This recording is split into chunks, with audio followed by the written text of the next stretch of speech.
O Mar Negro, esse que você está vendo aqui, ele tem uma importância gigante nas questões geopolíticas, nas questões econômicas do mundo do passado e do mundo atual, né? O Mar Negro que tem, digamos, ligação com a Rússia nessa região aqui, agora no caso agora com a Crimeia e essa região aqui lateral.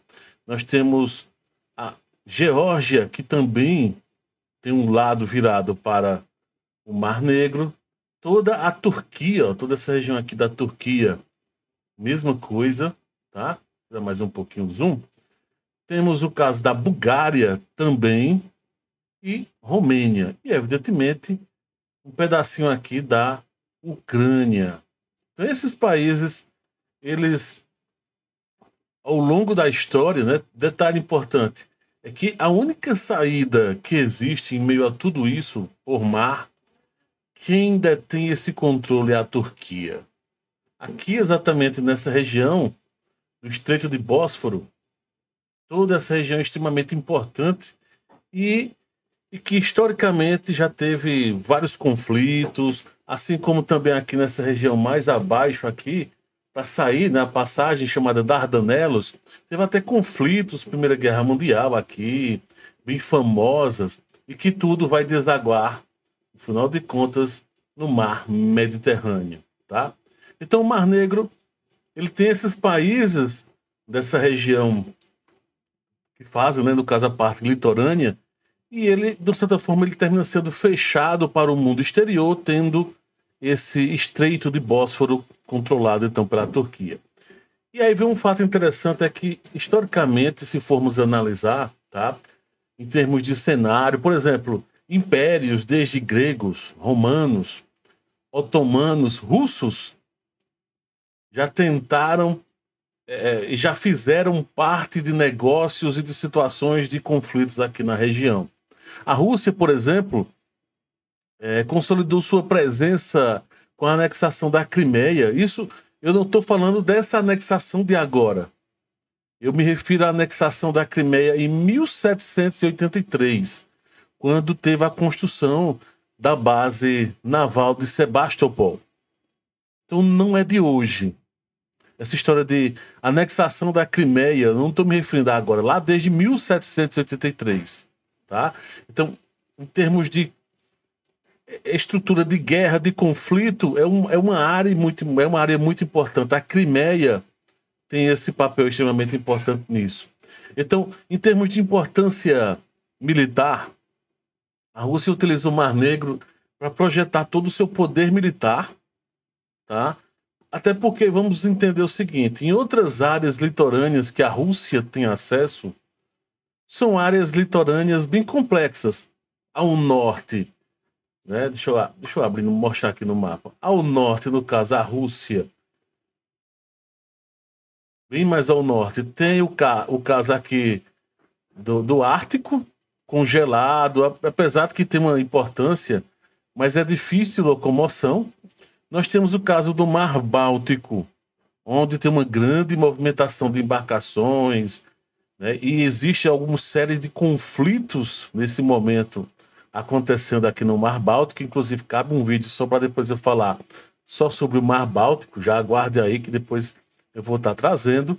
Outra situação de saída para o mar, digamos assim, que os russos vão ter, saída mesmo de mar, só desse outro lado aqui, ó, já fronteira com a Coreia do Norte, com o Japão, um trecho com movimentação bem mais aquém em termos do que ocorre aqui no Mar Negro. Então o Mar Negro tem importância até economicamente falando, em termos militar também, porque é onde está todo o movimento, todo o barulho, digamos assim, né? E, por exemplo, durante a invasão da Ucrânia, sem detalhe, ao longo da história, Sebastopol pertenceu, sempre teve essa base naval. Quando foi criado toda essa questão do país, né, a Ucrânia, lá depois da Revolução, e foi criada a União das Repúblicas Socialistas Soviéticas, foi criada a Ucrânia, né? E aí se anexou a Crimeia como pertencente, então, um território acrescentado dentro da Ucrânia. E que, evidentemente, quando chegou em 2014, né, houve toda essa questão de novo, uma anexação completa russa.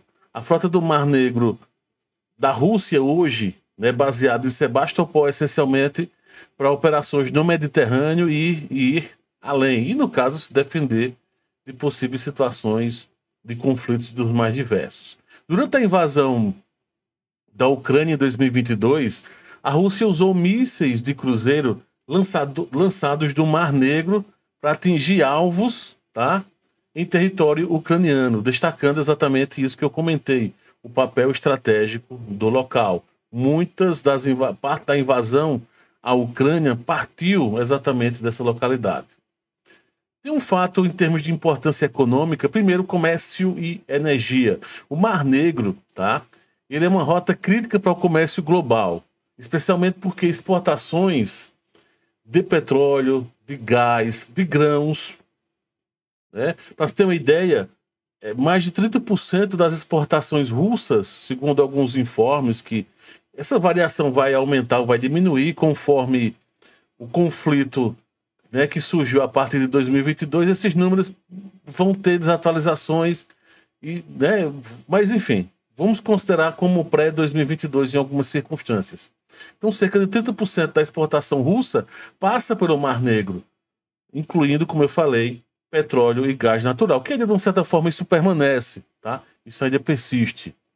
Os dados de 2022, o movimento de embarcações no Mar Negro atingiu cerca de 50 mil navios por ano, com destaque, evidentemente, a petroleiros, cargueiros que transportavam, ou transportam, no caso ainda, mas transportavam grãos e energia, né? Gás, petróleo, como um todo. E tem até o porto aqui, ó, deixa eu dar um destaque. Aqui, o porto aqui nessa região de Novorossiysk, tá? É um porto extremamente importante para esse trabalho, essa escoação, tá? No caso, por parte dos russos. No caso, os ucranianos, temos o caso aqui do porto da região de Odessa, que tem uma grande importância, tá? No caso, Odessa. E outros portos, outro porto relativamente interessante e importante, é um porto que é ligado, no caso, à Romênia, que fica aqui nessa região, além do porto da Bulgária, tá? Então, cada um vai ter sua relativa importância e, evidentemente, o próprio estreito em si, de Bósforo também, né? Mas, continuando. E aí, o que é que acontece? Só para ter uma ideia, isso no período 2022, só para deixar bem claro. Em termos de 140 milhões de toneladas de carga por ano, no caso lá nesse porto russo. Já a exportação de grãos, tá? Rússia e Ucrânia juntas representam ou representavam cerca de 30% das exportações globais de trigo. Novorossiysk, junto com o porto de Odessa, de certa forma, tem uma importância vital para o abastecimento global. No caso do trigo ucraniano, especificamente, ele tem uma importância principalmente para alguns países africanos, tá? É um trigo que há um certo acordo em que consegue transportar, consegue vender a um preço diferenciado. E aí temos o gasoduto, estou até destacando aqui o gasoduto, que é o Turkish Stream, que foi inaugurado em 2020, já dizendo 2022, em 2020, transporta gás natural da Rússia para a Turquia e o sul da Europa, consolidando então o Mar Negro como um corredor energético estratégico. Dá até para ver um outro corredor, né?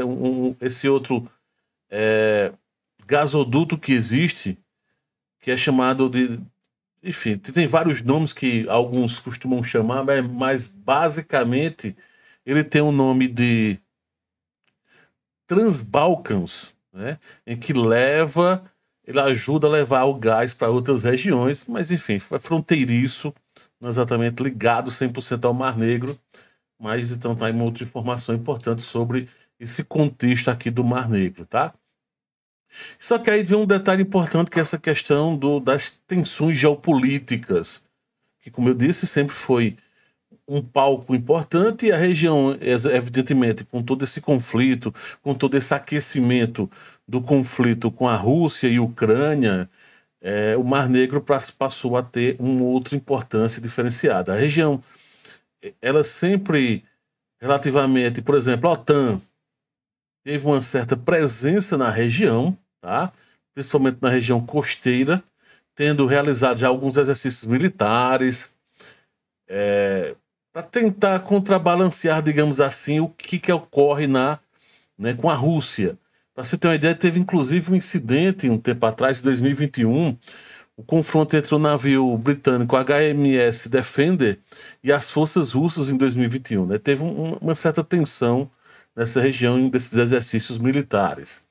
E, assim, tem um outro lado da situação, em termos ainda de energia, eu terminei avançando um pouquinho, que o Mar Negro ele tem um grande potencial de perfuração, tanto do lado mais russo, tá? Como do lado que teoricamente seria ucraniano, que os russos também estão de olho, né? E que tem uma presença de gás, de petróleo, tá? E alguns testes que já foram feitos, há presenças. Por outro lado, essa questão que eu estou trazendo do gás, vez ou outra tem problemas ambientais na região, tá? Que eu diga exatamente essa região aqui, ó, esse estreito, chamado Estreito de Kerch. Esse estreito aqui, tá? Que separa essa porção de água aqui com o Mar Negro. E o que é que ocorre? Que é o Mar de Azov. O que é que ocorre? Petroleiros antigos russos afundaram aqui nessa região do estreito, causando uma problemática gravíssima em toda essa região aqui do Mar Negro, principalmente na encosta da Crimeia. Mas então, 2021 também teve vazamento de petróleo perto de Novorossiysk. Então não é a primeira vez que ocorre esse tipo de situação, que termina sendo relativamente perigosa, né? Mas ainda continuando ainda sobre petróleo, reserva de gás e tudo mais, tá? Existe uma certa exploração chamada exploração offshore, como a gente costuma dizer, que são projetos como o campo de gás natural Neptun Deep, na Romênia, que tem potencial para aumentar a produção regional, mas exige certos investimentos. E como existe todo esse conflito, que foi iniciado em 2022 pela Rússia, algumas empresas ficaram um pouco preocupadas em fazer investimentos, em prosseguir. Requer um certo tempo para ser feito esses trabalhos, mas aí está uma informação importante exatamente nesse litoral aqui próximo à Romênia. Sim, tem esse tipo de trabalho. E aí vem um outro caso importante, que o Mar Negro também foi palco recente, já no conflito com Rússia e Ucrânia,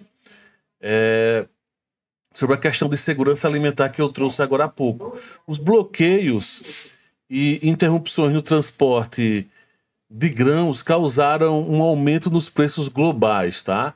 Evidentemente, preços globais de alimentos. Quando houve quando os russos praticamente não impediram a passagem dos grãos ucranianos por esse trecho até chegar no Estreito de Bósforo, isso causou uma problemática, sim, um aumento de preço do trigo em várias localidades do mundo e trouxe uma certa insegurança em meio a toda essa situação envolvendo os grãos. Tem outros tipos de grãos que também a Ucrânia, principalmente a Ucrânia, produz. Dentre eles está o grão, que é, no caso, a semente de girassol, para produzir principalmente o óleo, né, de girassol.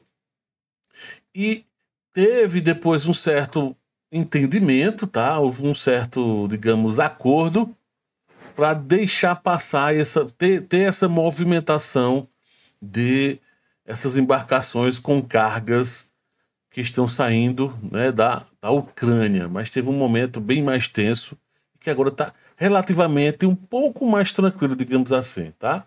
Existem outras questões aqui do Mar Negro que requer uma questão bem interessante. Por exemplo, existem empresas que aproveitam os ventos da região, tá? Que é uma questão bem interessante, econômica mesmo, não só geopolítica, mas geoeconomia, que tem empresas que estão fazendo um trabalho na Romênia e na Bulgária para aproveitar exatamente a energia eólica aqui na região. Mas o fato então é que o Mar Negro continua a ser um ponto estratégico e crucial para todos esses países, principalmente a Rússia, tá? E que essas implicações de quem manda mais, quem manda menos, tem a ver com o poderio militar.